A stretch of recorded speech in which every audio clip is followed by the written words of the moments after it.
नवोदय प्रवेश परीक्षेची तयारी करताय आणि संख्या व संख्या पद्धती हे प्रकरण तुम्हाला अवघड जाते का? तर आजचा व्हिडिओ तुमच्यासाठी, कारण आजच्या व्हिडिओमध्ये आपण स्वाध्याय 1.2 पूर्ण सोडवून देणार आहे. त्यामुळे व्हिडिओ शेवटपर्यंत बघा. व्हिडिओ आवडला तर व्हिडिओला लाईक, शेअर आणि कमेंट करायला विसरू नका. आणि त्याचप्रमाणे जर चॅनलवर नवीन आणि पहिल्यांदाच असाल तर चॅनलला नक्की सबस्क्राईब करून बेल आयकॉन दाबा. तर मग बघा, पहिला प्रश्न काय दिलेला आहे.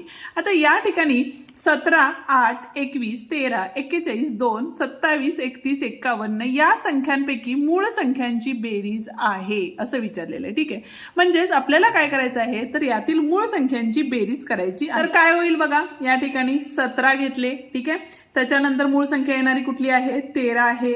नंतर 41 आहे. 2 ही सममूळ संख्या आहे त्यामुळे 2 सुद्धा येणार आहे आणि 31 येणार आहे. या सर्वांची बेरीज करायची आहे. काय येईल बघा बेरीज?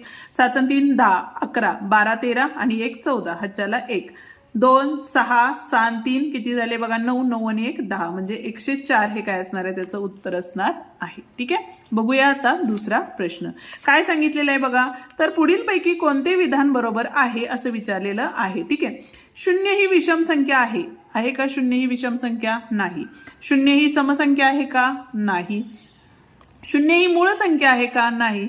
तर 0 ही विषम संख्याही नाही आणि समसंख्याही नाही. म्हणजेच पर्याय क्रमांक डी या ठिकाणी काय आहे? बरोबर आहे. ठीक आहे, जाऊया आता तिसऱ्या प्रश्नाकडे. पण जर तुम्ही अजूनही व्हिडिओला लाईक केलं नसेल तर व्हिडिओला लाईक करा, हाईप द्या आणि तुमच्या मित्रांना हे व्हिडिओ नक्की शेअर करा. काय आहे बघा प्रश्न?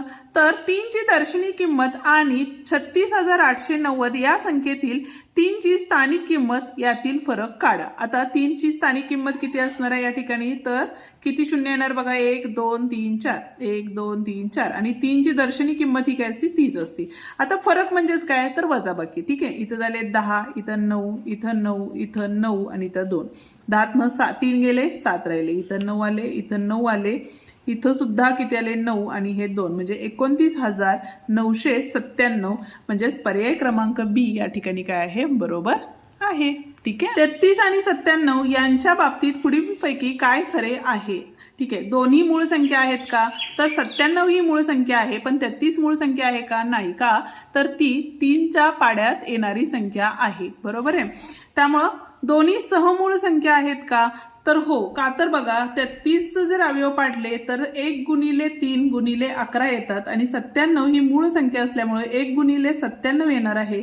आणि या ठिकाणी बघा 1 1 हा सामायिक अवयव आलेला आहे, म्हणजे कोणता सामायिक अवयव त्या दोघांच्यात नाहीये, म्हणजेच त्या संख्या या काय आहेत? सहमूळ संख्या आहेत. ठीक आहे, बघा पुढचा प्रश्न काय सांगितलेला आहे या ठिकाणी. तर पुढीलपैकी कोणत्या अंकाची दर्शनी व स्थानिक किंमत एखाद्या संख्येपेक्षा नेहमीच सारखी असते? ठीक आहे, म्हणजेच आता जर 1 ची स्थानिक किंमत घेतली तर 1 असणार आहे. बरोबर आहे, आणि जर वेगळ्या स्थानाला आलं तर त्याची दर्शनी किंमत आणि स्थानिक किंमत ही वेगळी होणार आहे. पण 0 हा स्थानिक किंमत कुठल्याही स्थानिक किंमतीला तो जर असेल, म्हणजे या ठिकाणी बघा 20,000 म्हणजे 232 असला तर 0 हाची स्थानिक किंमत 0च असणार आहे आणि दर्शनी किंमत सुद्धा काय असणार आहे? सेमच असणार आहे. म्हणजे पर्याय क्रमांक ए या ठिकाणी काय आहे? बरोबर आहे. 6वा प्रश्न बघा काय सांगितलेला आहे. 4 5 0 3 या अंकापासून बनणारी सर्वात लहान 5 अंकी अंक पुनरावृत्त होऊ शकतात संख्या कोणती? ठीक आहे, सर्वात लहान संख्या आपल्याला करायची आहे त्यामुळे सुरुवात छोट्या संख्येपासून करणार आहे.